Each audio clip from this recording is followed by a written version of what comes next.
Hey friends, welcome to the Thrive Advisor podcast, where we help tax advisory firm owners build practices that are sustainable and profitable. I'm your host, Aaron Siegel. Today, we're diving into something that could fundamentally change how you run your practice. Last week, I spoke at Main Street 360 about using AI to transform small tax firms, and the energy in that room was incredible. People were frantically taking notes, asking questions, and having those light bulb moments. So let's bring that conversation here, but make it even more actionable for you.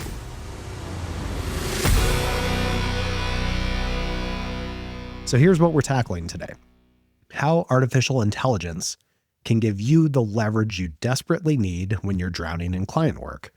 And I'm not talking about some futuristic robot taking over your practice. I'm talking about practical tools you can implement this week that will save you hours and maybe even days of work. But first, let me paint you a picture of where I was not too long ago, because I bet it looks familiar. So a few years ago, I was working 7 days a week. I had scaled quickly, which sounds great until you realize I was taking on anyone with a checkbook and a pulse. So no niche, no focus, just pure hustle. My office was in a WeWork, and I kid you not, it was right next to the men's bathroom. So every time someone flushed, the sound just came right through those paper-thin walls. Professional, right? And I remember this one particular weekend sitting there at hour 14 of the workday, listening to the symphony of plumbing and thinking, is this really what I left financial technology for? Is this the dream I was chasing? And that answer was a hard no. I was drowning in email. We're talking thousands of emails per month coming directly into the firm. And just do the math on that. If I were spending even 5 minutes per email, it's hundreds of hours, weeks and weeks of full-time work just on email. So forget about actually doing tax work, meeting with clients, or heaven forbid, having a life outside the office. And reports were piling up. So strategic planning, that was always tomorrow's project. And tomorrow, as we all know, is where dreams go to die. I was reactive, not proactive. I was working in my business so deeply that I couldn't even see over the edge of the hole I've dug myself into, let alone work on my business. And here's the thing that really gets me. We're business owners, just like our clients. We face the same challenges they do. We need leverage. We need systems. We need to work smarter, not harder. But when you're a solo firm or you've got 1 to 4 people involved, you don't have the resources the big firms have. You can't just throw bodies at the problems. And that's where AI comes in. And that's what changed everything for me. Now, when I say AI, I'm sure some of you are tensing up. You're thinking about the Terminator, or you're worried about the learning curve, or you're convinced that this is just another tech fad that'll eat up your time without delivering results. I get it. I was skeptical too. But here's what I discovered. AI isn't about replacing you. It's about amplifying you. Think of it as hiring a really eager junior accountant who never sleeps, never complains, never calls in sick, and gets smarter every single day. The difference is this junior accountant costs less than your coffee budget. So let me introduce you to the scale framework.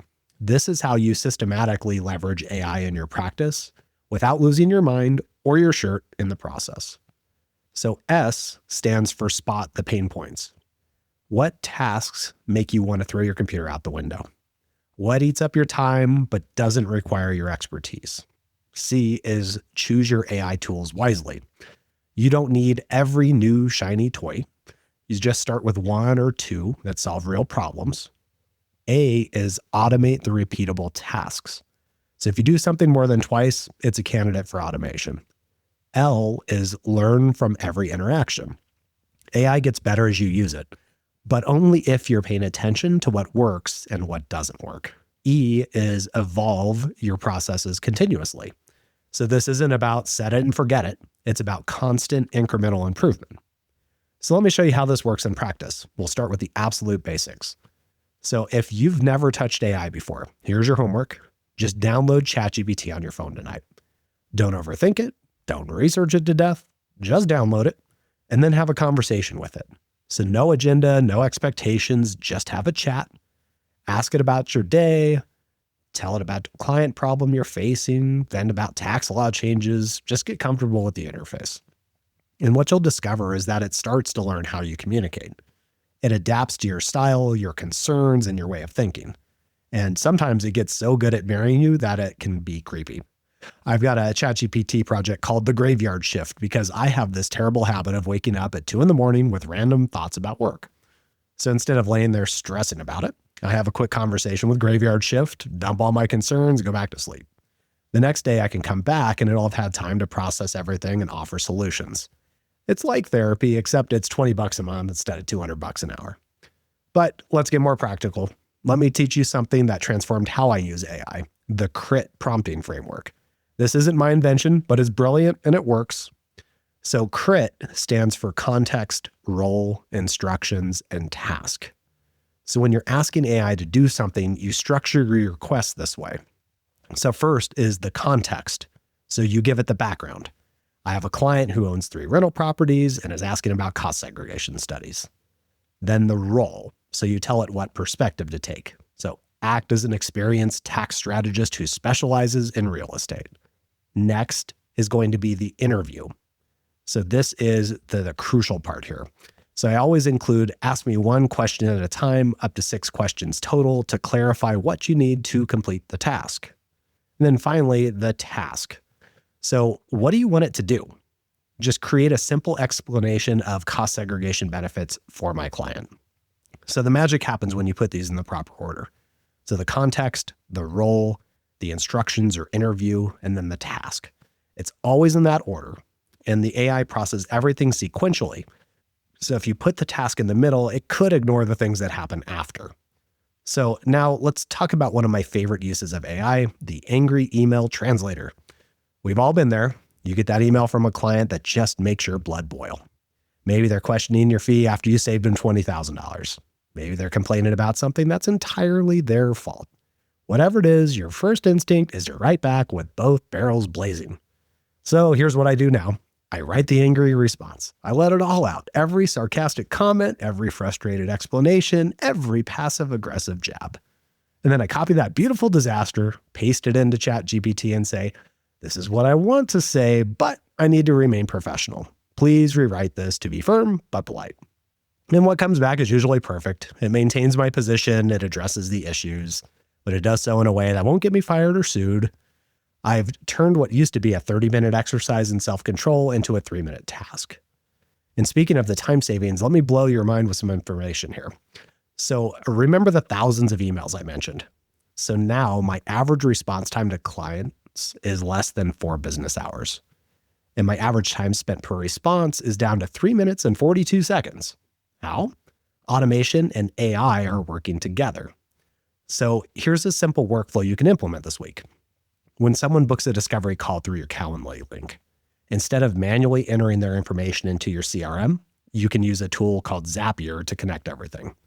So Calendly talks to Zapier, Zapier talks to your CRM, and boom, you've got a new contact created with all their information, their appointment on the calendar, and their intake questionnaire responses in the notes. Total time for you, 0 seconds. But here's where it gets exciting. So I record every client meeting, every single one. Now, before you panic about privacy, yes, I disclose this. Yes, the clients can opt out, but 99% don't care because I explain the value. They get detailed summaries, nothing falls through the cracks, and I can serve them better. These recordings, they don't just sit there though. They get transcribed automatically. Then AI analyzes them and creates action items, identifies questions that need follow-up, and even drafts the follow-up email. But here's my favorite part. Before my next meeting with that client, AI reviews all of our previous conversations and generates up to 10 questions I should ask based on our history together. So it'll remind me that their daughter is graduating this spring, that they were concerned about the passive loss rules for their rental property, and that they mentioned possibly buying a vacation home. When I walk into that meeting and ask, how's the graduation planning going? The client thinks I have a photographic memory. They feel heard, valued, remembered, and that's not technology. It's just relationship building amplified. Let's talk about research and review because this is where AI can save you hours while actually improving your accuracy. First, a cautionary tale. You've probably heard about the lawyers who got disbarred for using ChatGPT to write legal briefs that cited fake cases. That happened because they didn't understand one critical thing. AI wants to please you. It's designed to give you an answer even if it has to make one up. In AI terminology, we call this hallucinating. Here's a real example from my practice. I was reviewing a white paper on solar tax credits from another firm, specifically focused on whether a client could generate non-passive income. It sounds ridiculous, but a client had read about it online. So I asked ChatGPT and it confidently cited a tax court case that supported the position. It gave me the case number, the year, everything. One problem. That case didn't exist. Well, it actually did exist, but it was on a Russian website with a .ru domain that creates fake tax court decisions. These sites are designed to game the search engines, and AI systems will treat them as legitimate sources. So the lesson? Trust, but verify. Always. No exceptions. But when you use AI correctly for research, it's incredibly powerful. Try a tool called Perplexity. It's like Google married ChatGPT and had a genius little baby. You ask questions in natural language, and it gives you the answers with sources you can verify.